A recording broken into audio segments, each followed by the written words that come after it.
2018ஆம் ஆண்டு நம்முடைய திராவிட முன்னேற்ற கழகத்தின் சார்பாக தலைவர் அவர்கள் எல்லா ஊர்லயும் போய் கிராம சபை கூட்டம் நடத்த சொன்னாங்க. அப்போ நான் அரசியலுக்குள்ளே வரல, பொது வாழ்க்கைக்கு வரல. என்னுடைய பொது வாழ்க்கைக்கு அஸ்திவாரம் போட்டதே இந்த தேனி மாவட்டம் தான். இங்கே தான் வந்து கலந்துக்கிட்டேன். தேனி மாதிரி உழைக்கக்கூடியவங்க தேனி மாவட்ட மக்கள். அப்படிப்பட்ட உங்களையெல்லாம் சந்திக்கிறதுல எனக்கு மிகுந்த பெருமை.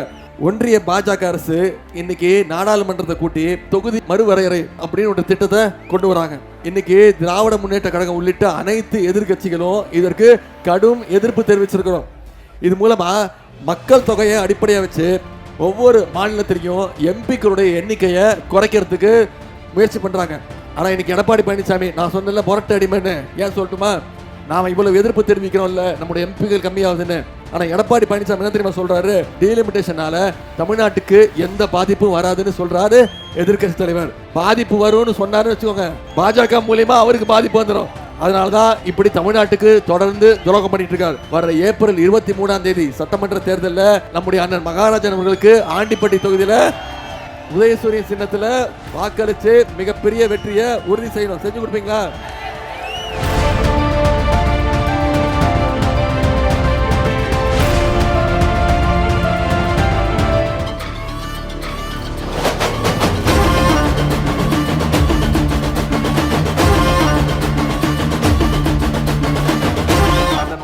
நான் வந்து உங்ககிட்ட அறிமுகப்படுத்தணுமா? தமிழ்நாடு முழுக்க தெரிஞ்சவர், மாத்தி மாத்தி காலை பிடிச்சு மாத்தி மாத்தி துரோகம் செஞ்சிருக்கக்கூடிய எடப்பாடி பழனிசாமிக்கு சரியான பாடத்தை கத்து தரணும்னு இன்னைக்கு நம்முடைய கழகத்துல நம்முடைய தலைவரை ஏற்றி நம்முடைய கழகத்திற்கு அவர் வந்திருக்கிறார். இன்னைக்கு அதிமுகவை அமித்ஷா கிட்ட மொத்தமா வித்துட்ட எடப்பாடி பழனிசாமிக்கு இந்த தேர்தலில் நம்ம ஒரு சரியான பாடத்தை கத்து கொடுக்கணும். செஞ்சு கொடுப்போமா? நிச்சயம். அண்ணன் ஓ பன்னீர்செல்வம் அவர்களுக்கு உதயசூரிய சின்னத்துல நீங்களா வாக்களிச்சு மிகப்பெரிய வெற்றியை தேடி தரணும். சரிங்களா? வெற்றி உறுதியா? எந்த சின்னம் கையை காட்டி சொல்லுங்க, எந்த சின்னம்? உதயசூரிய சின்னத்துல வாக்களிச்சு போன முறை அண்ணனை 10,000 வாக்கு வித்தியாசத்துல நாம தான் அண்ணன் தோத்தோம். இந்த முறை அதற்கு சேர்த்து நாம அண்ணனை மினிமம் 50,000 வாக்கு வித்தியாசத்துல ஜெயிக்க வச்சு இந்த முறை சட்டமன்றத்துக்கு அனுப்ப செஞ்சு காட்டுவீங்களா? நம்முடைய தலைவர் மீண்டும் மீண்டும் சொல்ற மாதிரி இந்த சட்டமன்ற தேர்தல் டெல்லி அணியா தமிழ்நாடு அணியா? டெல்லி அணியை நாம வீழ்த்தி ஆக வேணும். தமிழ்நாடு அணி நாம ஜெயிச்சு காட்டணும். செஞ்சு காட்டுவோமா?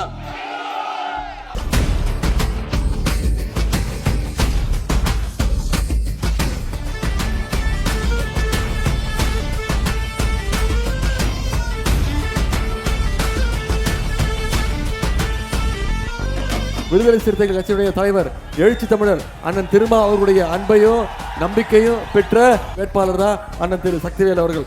இவரை நீங்க வெற்றி பெற வச்சீங்கன்னா இந்த தொகுதியுடைய வளர்ச்சிக்கு முழு உழைப்பையும் அண்ணன் சக்திவேல் அவர்கள் நிச்சயம் கொடுப்பாங்க. பல்வேறு திட்டங்களை இந்த பெரியகுளம் சட்டமன்ற தொகுதிக்கு நாம செஞ்சு கொடுத்துருக்கிறோம். இங்க கொச்சின் சாலையில 92 கோடி ரூபாய் மதிப்பீட்டில் ஒரு புதிய மேம்பாலம் கட்டி கொடுத்துருக்கோம். காட்ரோடு பகுதியில் 5 கோடி ரூபாய் மதிப்பீட்டில் மாம்பழக்கூழ் தொழிற்சாலை மற்றும் மாம்பழக்கூழ் சேமிப்பு கிடங்குகள். தென்கரை பேரூராட்சி மற்றும் பெரியகுளம் நகராட்சியில 13 கோடி ரூபாய் ஒதுக்கீடு செய்யப்பட்டு குடிநீர் வழங்குகின்ற திட்டம். 1 கோடி ரூபாய் மதிப்பீட்டில் இன்னைக்கு புதிய பஸ் ஸ்டாண்ட் கட்டி கொடுத்துருக்கிறோம்.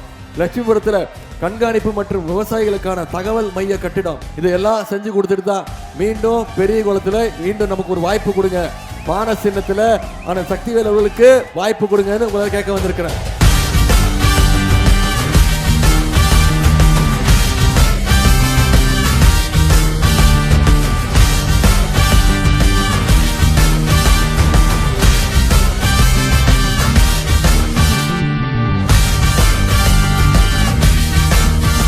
உற்சாகத்தையும் எழுச்சியும் பார்க்கும்போது நிச்சயம் நாம வெற்றி பெற போவது உறுதி. நான் உங்ககிட்ட கேட்டுக்கொள்வதெல்லாம் எதிர்த்து போட்டிடுறவங்க டெபாசிட் வாங்கக்கூடாது. குறைஞ்சது ஒரு 50,000 வாக்கு வித்தியாசத்துல நம்முடைய சகோதரி நாகஜோதி அவர்களை உதயசூரிய சின்னத்துல நீங்க ஜெயிக்க வைக்கணும். செஞ்சு காட்டுவீங்களா? திண்டுக்கல்னா என்ன ஃபேமஸ்? பூட்டு. ஆகவே திண்டுக்கல் மாவட்ட மக்கள் நீங்க வர்ற தேர்தலில் அடிமைகளுக்கும் சங்கிகளுக்கும் பூட்டு போட்டுருவீங்களா? அப்படி பூட்டு போட்டீங்கன்னா தான் தமிழ்நாடு சேஃபாக இருக்கும். நம்முடைய முதலமைச்சர்கள் முதலமைச்சரா பொறுப்பேற்ற உடனே போட்ட முதல் கையெழுத்து மகளிருக்கு கட்டணமில்லா பேருந்து திட்டம். அதே மாதிரி அரசு பள்ளியில் படிக்கக்கூடிய குழந்தைங்க காலைல பசியோடு இருக்கக்கூடாதுன்னு முதலமைச்சர் காலை உணவு திட்டம். 14 லட்சம் குழந்தைங்களுக்கு மாசம் 1000 ரூபாய் நம்முடைய முதலமைச்சர் கல்வி ஊக்கத்தொகை வாங்கியிருக்கிறார். 10 லட்சம் கல்லூரி மாணவ மாணவிகளுக்கு இலவச லேப்டாப் நம்முடைய முதலமைச்சர் அவர்கள் கொடுத்திருக்கிறாங்க. எல்லாத்த விட முக்கியம், உங்களுக்கு தெரியும், கலைஞர் மகளிர் உரிமை தொகை திட்டம். கடந்த 3 வருஷமா ஒவ்வொரு மாசமும் 1,31,00,000 மகளிருக்கு உரிமை தொகை நம்முடைய தலைவர் அவர்கள் கொடுத்திருக்கிறாங்க. நிலக்கோட்டை திமுக கோட்டைங்கிறத இந்த தேர்தலில் நிரூபிச்சு காட்டணும்.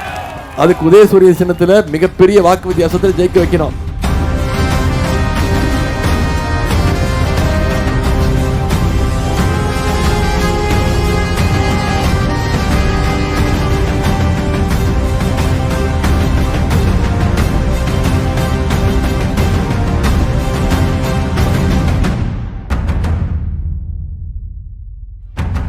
நல்லா இருக்கீங்களா?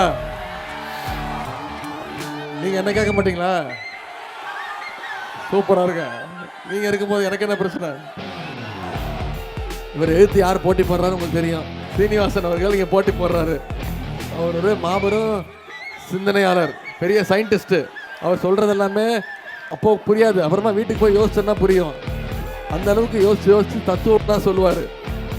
இது வரைக்கும் பல முறை சட்டமன்ற உறுப்பினர் இருந்திருக்கிறாரு. ஆனா திண்டுக்கல்லோட வளர்ச்சிக்கு ஏதாவது செஞ்சிருக்கிறாரா? அவருக்கும் பக்கத்து மாவட்டம் இருக்கக்கூடிய இன்னொரு சயின்டிஸ்ட் இருக்கிறார், விஞ்ஞானி அண்ணன் செல்லூர் ராஜு. அவர்கள் 2 பேருக்கும் நடத்துள்ளதான் மிகப்பெரிய போட்டியை. நீங்க திண்டுக்கல்ல நம்முடைய வெற்றி வேட்பாளர் ஐபி செந்தில்குமார் அவர்களை 50,000 வாக்கு வித்தியாசத்தில் ஜெயிக்க வச்சு காட்டு செய்வீங்களா? நிலக்கோட்டையை முடிச்சுட்டு போட்டோலாம் கிடையாது. போட்டோ இல்லை என்கிட்ட. என்ன போட்டோ இருக்கா?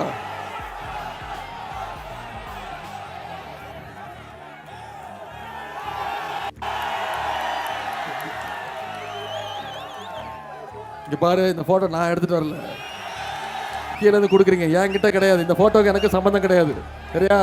இப்போ எவ்வளோ பெருசா ப்ளோ போட்டிருக்கிற நீ.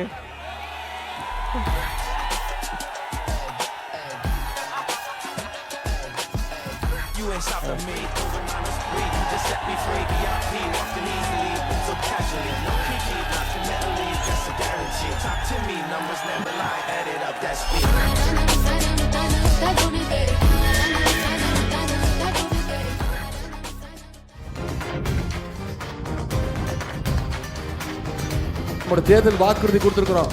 ஆட்சி அமைஞ்சோடனே நம்முடைய முதலமைச்சர் அவர்கள் மகளிர் உரிமை தொகை திட்டத்தை 1000 ரூபாய் இல்ல, அதை உயர்த்தி 2000 ரூபாய் தரேன்னு வாக்குறுதி கொடுத்திருக்கிறோம். முதலமைச்சர் காலை உணவு திட்டம் 5ஆம் வகுப்பு வரைக்கும் இல்ல 8ஆம் வகுப்பு வரைக்கும் விரிவுபடுத்தப்படும் சொல்லியிருக்கிறோம். கல்வி ஊக்கத்தொகை 1000 ரூபாய் இல்ல 1500 ரூபாய் உயர்த்தப்படும் சொல்லியிருக்கிறோம். அடுத்த 5 வருஷத்துல 10 லட்சம் கலைஞர் கனவு இல்லம் கட்டப்பட்டு யார் யாருக்கெல்லாம் வீடு இல்லையோ அவங்களுக்கு வீடு கட்டி தருவோம்னு முதலமைச்சர் வாக்குறுதி கொடுத்திருக்கிறார். முக்கியமான வாக்குறுதி கொடுத்திருக்கிறோம். உங்களுக்கு தெரியும், ஆட்சி அமைஞ்சோன்னு 8000 ரூபாய் நம்முடைய முதலமைச்சர் அவர்கள் மகளுடைய கைகளில் ஒப்படைச்சிருவாங்க.